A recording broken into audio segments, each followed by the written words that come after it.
Lección 2. Conociendo a Dios. El versículo de memoria está en Juan 17:3 y dice así: Y esta es la vida eterna, que te conozcan a ti, el único Dios verdadero, y a Jesucristo, a quien has enviado. En esta semana estudiaremos lo que la Biblia cuidadosa y detenidamente dice acerca del carácter de Dios.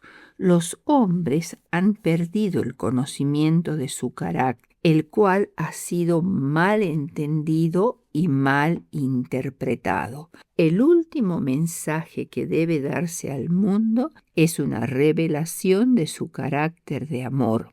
Dice Palabras de Vida del Gran Maestro en la página 342 de Elena de White.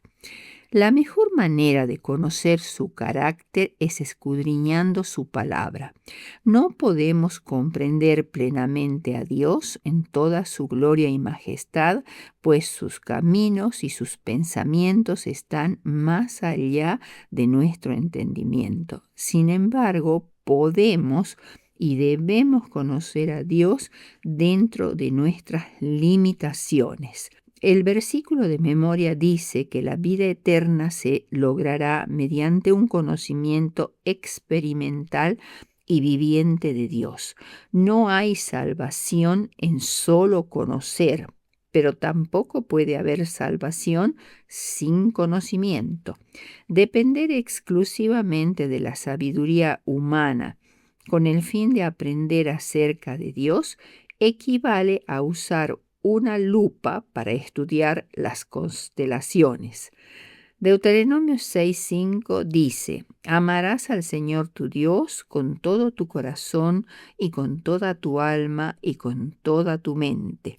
Pero no podemos amar a alguien del cual no sabemos nada, y por otra parte no podemos descubrir las cosas profundas de Dios buscándolas por cuenta propia. Por medio de la palabra de Dios podemos conocer a Dios, porque esta es la revelación que Dios hace de sí mismo y de sus propósitos para con el hombre. La manera en que aprendemos a conocer a Dios por medio de la Biblia difiere de todos los otros métodos para adquirir conocimiento. No podemos colocarnos por encima de Dios y tratarlo como a un objeto que debe ser analizado y cuantificado.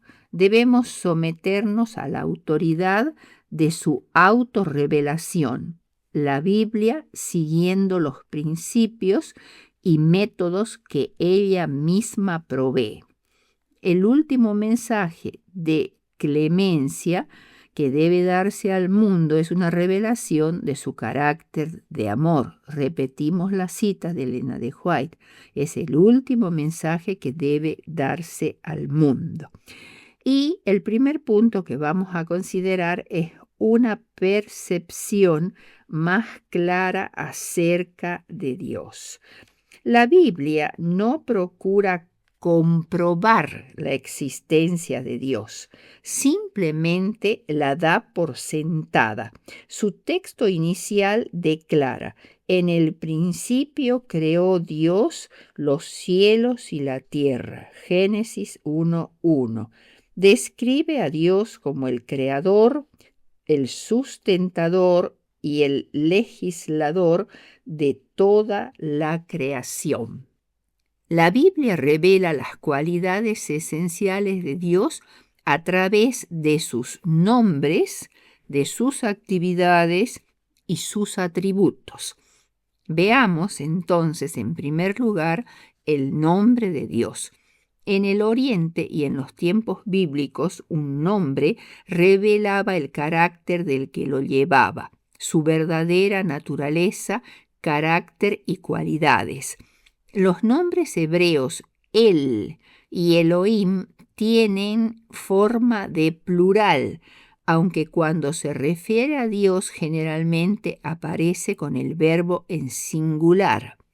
La raíz de esta palabra, Elohim, implica fuerza, poder, capacidad. Se la usa por primera vez en Génesis 1:1, ya que la obra de la creación es una demostración asombrosa del poder y de la majestad de Dios, de la omnipotencia divina en acción. El poder creador de Dios despierta en el hombre un temor reverente y un sentido de dependencia total. Elohim, en plural, quien dijo, hagamos al hombre a nuestra imagen, conforme a nuestra semejanza. Génesis 1:26. Este uso del plural sugiere la plenitud y las múltiples capacidades divinas y de sus atributos. La palabra él es una forma más simple y supuestamente más antigua que Elohim y pone el énfasis en aquel que es todopoderoso, el único y verdadero Dios. En Génesis 28:3, Isaac dice que el Shaddai, o Dios omnipotente, todopoderoso, bendeciría a Jacob. También se refiere a la liberalidad de Dios, el Dios de riquezas inagotables, las cuales concede a los hombres. El título divino más común en el Antiguo Testamento, que aparece 50 veces, es la palabra sagrada llamada el tetragramatón, es decir, 4 letras que son la Y, la H, la W y la H, y que se pronuncia como Jehová o Yahvé. Posiblemente deriva del verbo hebreo ser, o sea que significaría el que es, el que existe por sí mismo, o el Eterno. Este nombre le fue revelado a Moisés en el monte Horeb, Éxodo 3:14. Es el santo nombre de Dios, bajo el cual Dios se comunica con los hombres. Dios también se ha presentado como Padre en Deuteronomio 32:6 e Isaías 63:16. Y llama a Israel mi primogénito. Veamos ahora las actividades de Dios. En las Escrituras, Dios es presentado como el Creador, Génesis 1:1, Salmo 24:1 y 2, el sustentador del mundo, Hebreos 1:3, y Redentor y Salvador, Deuteronomio 15:6, Segunda de Pedro 3:9. Perdona pecados, es el gobernante y rey de los siglos, inmortal, invisible, único y sabio Dios. Primera de Timoteo 1:17. Sus acciones confirman que es un Dios personal. Veamos también ahora los atributos de Dios. Los atributos de Dios pueden ser comunicables e incomunicables. Los incomunicables comprenden aspectos de la naturaleza divina que no se han revelado a los seres creados. Dios tiene, por ejemplo, existencia propia en sí mismo, Juan 5:26. Es independiente tanto en su voluntad como en su poder, Efesios 1:5 y Salmo 115:3. Es omnisciente, es decir, conoce todas las cosas, Job 57:6 y Salmo 139:18. Conoce el fin desde el principio. Isaías 46, 9 al 11. Es omnipresente, trasciende toda limitación de espacio. Es eterno. Salmo 92, Apocalipsis 1, 8. Es todopoderoso. Daniel 4, 17. Es inmutable. Yo, Jehová, no cambio, dice Malaquías 3:6.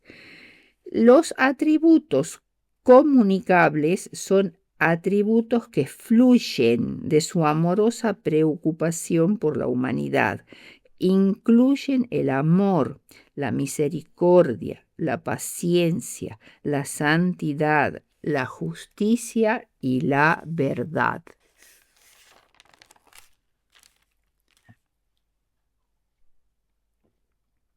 El segundo punto que vamos a considerar ahora es Dios es santo. Uno de los atributos que más se asocian al carácter de Dios es la santidad. ¿A qué pues me haréis semejante o me compararéis? Dice el santo, Isaías 40, 25. El atributo característico de Dios no es tanto su gran sabiduría o poder como su perfecta santidad. Dios es llamado el Santo de Israel por el profeta Isaías. Esto está en Isaías 47, 4. Los paganos no le atribuían perfección de carácter a sus divinidades, digamos así, completa oposición al verdadero Dios.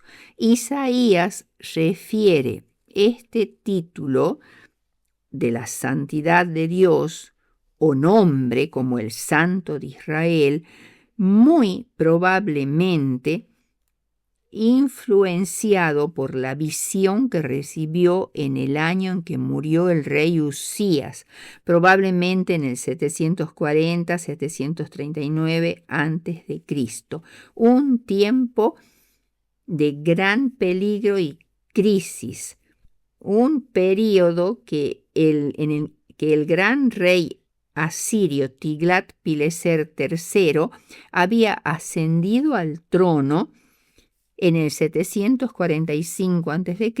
y casi inmediatamente comenzó una serie de campañas de conquista que culminaron con buena parte del Asia occidental conquistada por Asiria.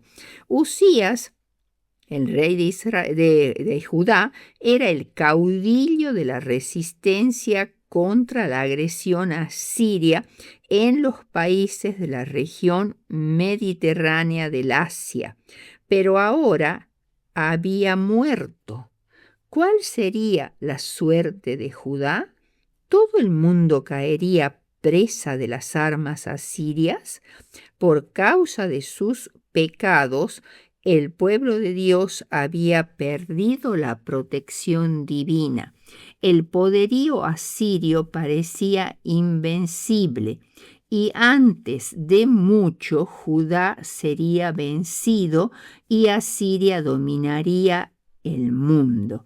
Pero precisamente en el año en que murió el rey Usías, Isaías, estando en el templo, tuvo una maravillosa visión del Señor sentado en un trono alto y sublime.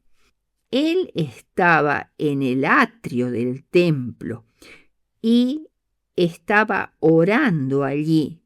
Sintió que las puertas del templo parecieron abrirse ante él, y en el lugar santísimo vio a Dios en su trono.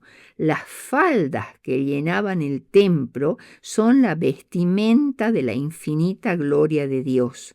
Por encima de él había serafines, que significa los que arden, o sea, era como que todo su cuerpo brillaba. que tenían 6 alas y cantaban un canto de alabanza que exaltaba profundamente el principal atributo divino, la perfecta santidad de su carácter. Ellos decían: Santo, santo, santo es el Señor, Dios Todopoderoso. La percepción de la gloria y de la santidad de Dios induce a los hombres a humillarse ante Él. De pronto, los umbrales de las puertas sobre las cuales éstas giraban se estremecieron ante la voz de Dios. El lugar santísimo se llenó de humo, como de incienso, que reflejaba la luminosa gloria de Dios. Isaías, lleno de pavor ante la presencia de un Dios santo, siente profundamente las imperfecciones de su propio carácter y exclama: ¡ay de mí! La visión de la santidad y la gloria de Dios le dio a Isaías una idea de la pecaminosidad y la insignificancia del hombre. Comprendió que él era nada en comparación con el Eterno, el Santo de Israel. Como seres humanos pecadores, no podemos soportar la presencia de Dios, del Santo de Israel. El tercer punto es Dios es amor. El tema favorito de Jesús era la ternura y el abundante amor de Dios. Él es benigno con los ingratos y malos. Primera de Juan 4, 7 al 19 nos dice que el amor procede de Dios. Él es el único origen del verdadero amor. Dios es amor.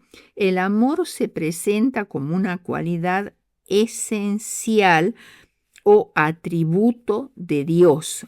Entre los paganos, el Dios supremo solía ser una deidad distante que se interesaba poco por sus adoradores, y las deidades menores eran las que hacían contacto o se encargaban de los humanos.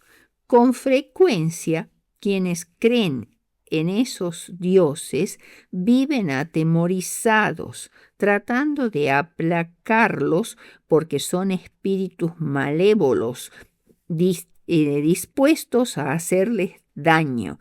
El cristiano, que lo es solo de nombre, ve a menudo a Dios como a un tirano iracundo que tiene que ser aplacado con oraciones y penitencias o mediante súplicas de su Hijo. Los antiguos judíos concebían a Dios como una deidad tribal que favorecía solamente a su pueblo. Que Dios es amor es una revelación, porque los seres humanos nunca podrían haber descubierto por sí mismo este atributo de Dios. Esta revelación es de importancia suprema para el bienestar del hombre. Cuando conocemos que Dios es amor, el temor es reemplazado por la seguridad y confiadamente nos colocamos en las manos de nuestro Padre Celestial porque sabemos que Él cuida de nosotros. Que Dios es amor implica que siempre lo ha sido, porque su naturaleza nunca cambia. Esta declaración es de valor infinito para comprender el plan de salvación. Solo el amor podría haber dotado de libre albedrío a sus criaturas, y cuando entró el pecado, solo el amor pudo tener la voluntad para idear un plan de salvación. En la guerra contra el pecado, Dios, que es amor, solo puede usar la verdad y el amor, mientras que Satanás utiliza astutas mentiras y la fuerza cruel. La mayor expresión del amor revela o se revela en el don de su Hijo, quien murió por los pecadores. En esto se muestra o se mostró el amor de Dios para con nosotros, en que envió a su Hijo unigénito al mundo. El acto de enviar a Cristo está en el pasado, pero sus efectos permanecen para siempre. Cristo fue enviado como un hijo que obedece una orden de su Padre para emprender una misión difícil, pues el sacrificio de Cristo fue voluntario. Gozosamente aceptó hacerse hombre y morir por los pecadores. El unigénito, en griego monogenes, que no quiere decir hijo único, sino único en su especie, vino al mundo donde vivía el hombre, pero mantuvo su unión con el cielo. Primera de Juan 4:10 dice, en esto se muestra su amor.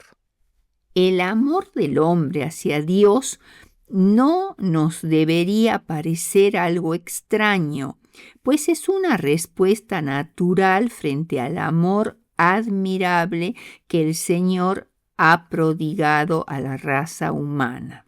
No hubo una influencia interna que lo persuadiera a amar a la humanidad.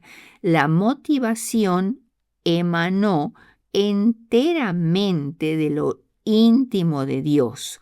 La raza humana no tiene nada que la haga digna de la bondad de Dios. Si Dios nos ha amado así, debemos nosotros amarnos unos a otros, aunque no nos parezcan dignos de ese amor.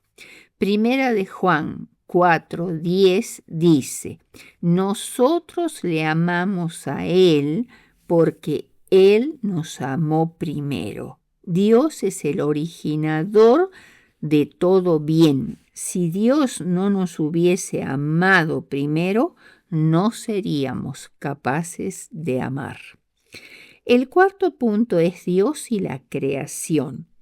Cuando miramos la creación de Dios, podemos dimensionar cuán grande, poderoso y amante es al crear un universo inimaginablemente vasto, donde las distancias son tan grandes que no se miden en kilómetros, sino en años luz, o sea, la distancia a la que recorre la luz en un año, yendo a una velocidad de 300.000 kilómetros por segundo. Le lleva 8 minutos a la luz llegar desde el Sol a la Tierra, una distancia de 150 millones de kilómetros. Estas impresionantes cifras nos llevan a preguntarnos ¿cuán grande es el universo? La Tierra forma parte del sistema solar, el cual a su vez está en una galaxia llamada Vía Láctea. ¿Y cuántas galaxias existen? Los astrónomos estiman que existen por lo menos 175.000 millones de galaxias que pueden observarse desde la Tierra. El número de estrellas en todas estas galaxias sería 350 seguido de 21 ceros. Por tanto, hay más estrellas en el universo que todos los granos de arena de todas las playas del mundo. Por lo tanto, el universo es inimaginablemente vasto. La estrella más próxima a nuestra Tierra es Próxima Centauri, pero esta está a 40 billones de kilómetros. Si tratásemos de viajar a Próxima Centauri en un cohete yendo a más de 25.000 kilómetros por hora, nunca llegaríamos, porque demoraríamos 175.000 años para llegar. Cada estrella brilla intensamente porque produce tanto calor que sus átomos brillan. El Sol tiene una temperatura de más de 15 millones de grados Kelvin y esta energía sirve para calentar nuestro planeta y producir luz, dar posibilidad de crecimiento a las plantas y producción de frutos. Las características del universo nos hablan de que está diseñado por un creador, por su estructura ordenada y sus propiedades precisas, y lo más asombroso es que tiene las condiciones necesarias para que exista la vida. La última opción que nos queda para entender el universo es pensar que la estructura ordenada del universo es el producto del diseño inteligente, es decir, que fue planeado a propósito y en forma inteligente. La vida necesita moléculas para construir cuerpos, transportar energía y proveer nutrientes, pero debe haber un balance sumamente preciso en la masa de las partículas atómicas y las fuerzas que las mantienen juntas. Las características finamente calibradas de nuestro universo sugieren fuertemente que el universo fue creado en forma inteligente por alguien con poder e inteligencia ilimitadas. El lenguaje y el habla que los humanos tienen hacen posible el compartir, discutir y evaluar ideas. Otra cosa única que los seres humanos tienen es la combinación de autoconciencia, o sea, darnos cuenta que nosotros somos seres separados, que tenemos responsabilidad por nuestros actos, y libre albedrío, lo cual nos hace responsables de nuestras decisiones y da un sentido moral a nuestra vida. Esto nos permite comportarnos en forma responsable y confiable y llevar adelante proyectos complejos. La conciencia es un don que nos dio un Dios superior. El quinto punto es Emmanuel, Dios con nosotros. Jesús no solo refleja a Dios, sino también lo revela. El que me ha visto a mí, ha visto al Padre, dice Jesús en Juan 4:9. Los discípulos, sin embargo, tenían de él una comprensión borrosa. Con paciencia respondió Jesús al pedido de Felipe: muéstranos al Padre y nos basta. Y la respuesta fue corta: el que me ha visto a mí, ha visto al Padre. Dijo que él vino a revelar al Padre y que él está en el seno del Padre. Esta es una expresión idiomática que indica la más íntima relación posible con el Padre.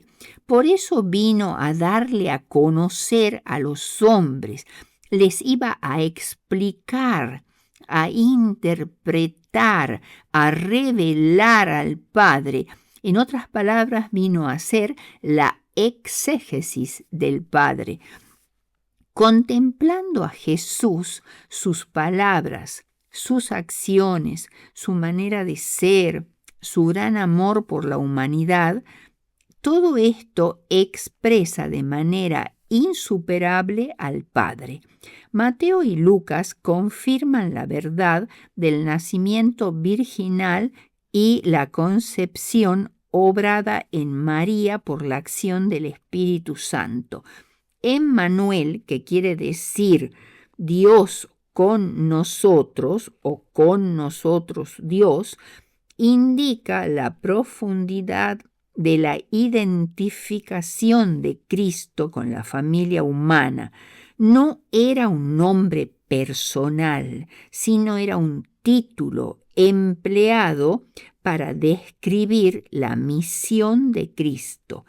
Estando José y María, los cuales vivían en Nazaret, pero eran de la casa de David, consintieron en comprometerse para casarse y esperaban con ansias el cumplimiento de las profecías.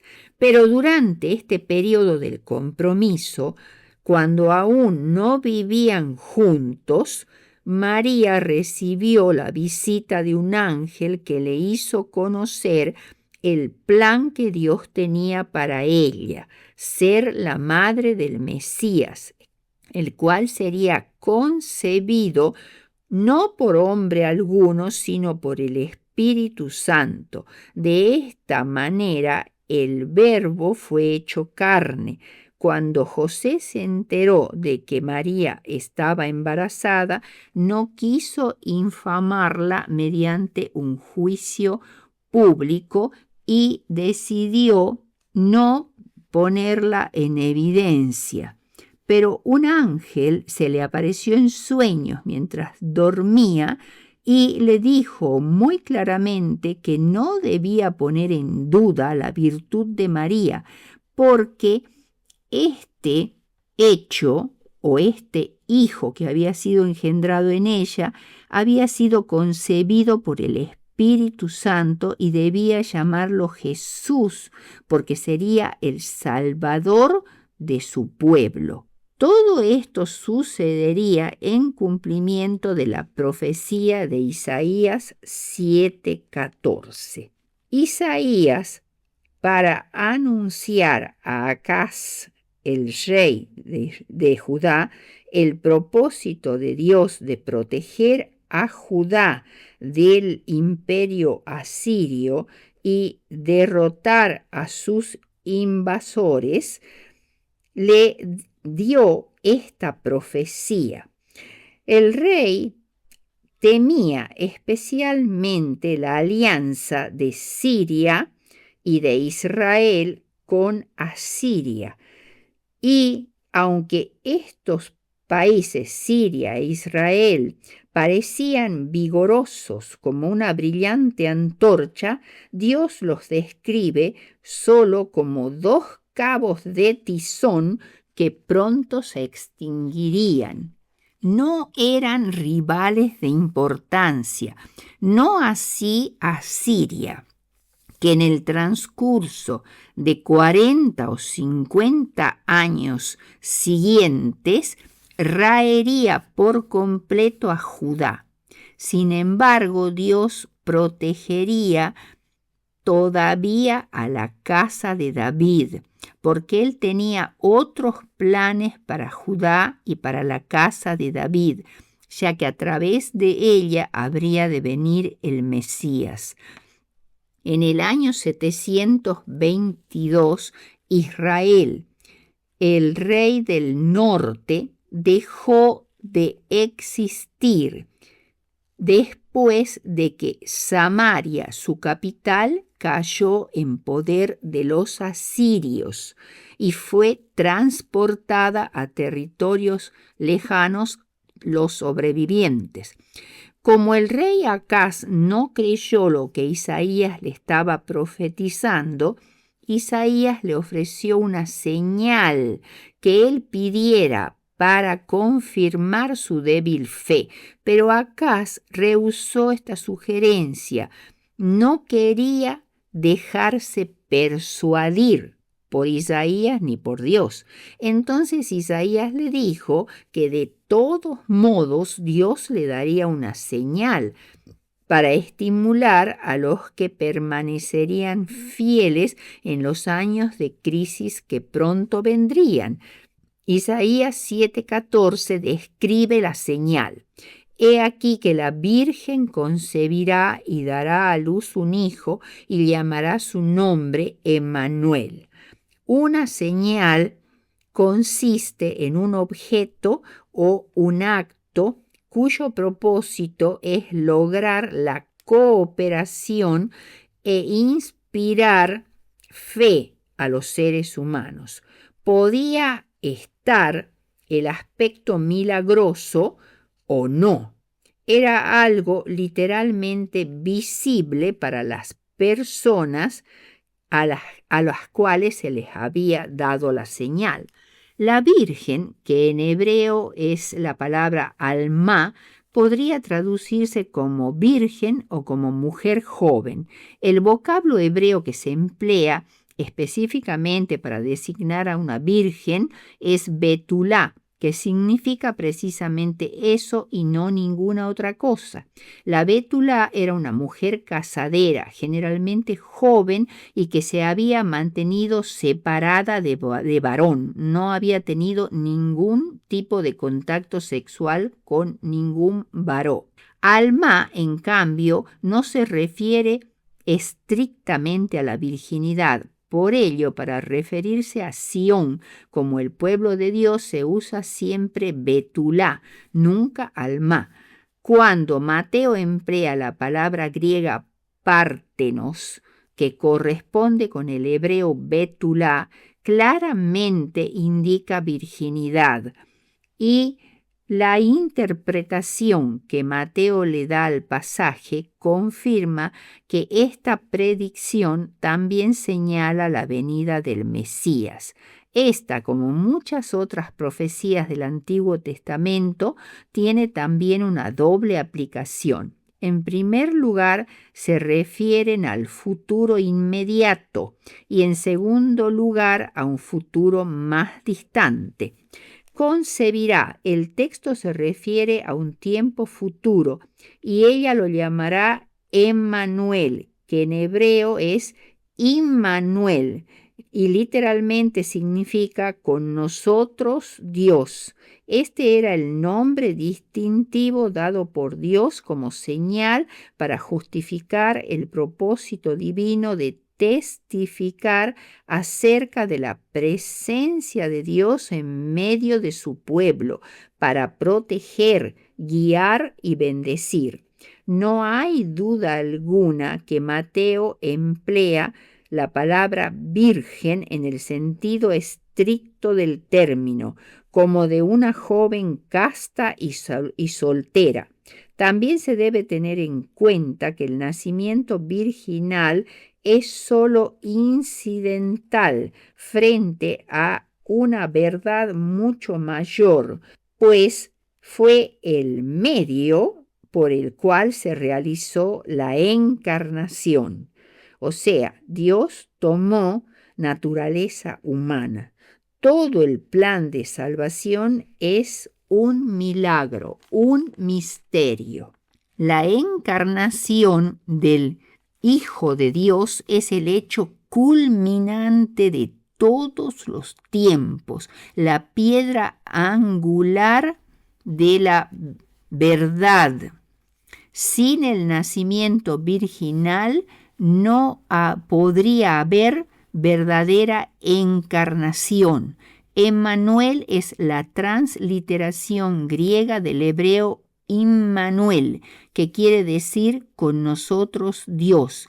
El Hijo de Dios no vino tan solo a vivir entre nosotros, sino a identificarse con la familia humana.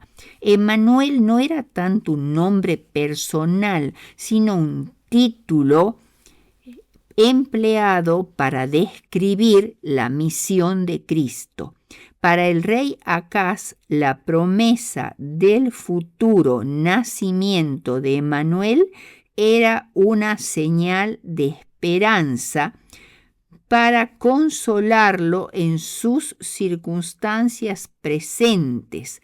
Para nosotros hoy, la promesa de Emmanuel, quien vino y volverá, debería iluminar nuestro camino desde ahora hasta el fin. Yo estoy con vosotros todos los días hasta el fin del mundo. Mateo 28:20. En conclusión, puedes estudiar el amor paternal y el del Hijo por siglos sin comprender plenamente la longitud, la anchura, la profundidad y la altura de este amor. La eternidad misma no lo revelará. Sin embargo, cuando estudiemos la Biblia y meditemos en la vida de Cristo y en el plan de redención, esos grandes temas se revelarán más y más a nuestro entendimiento.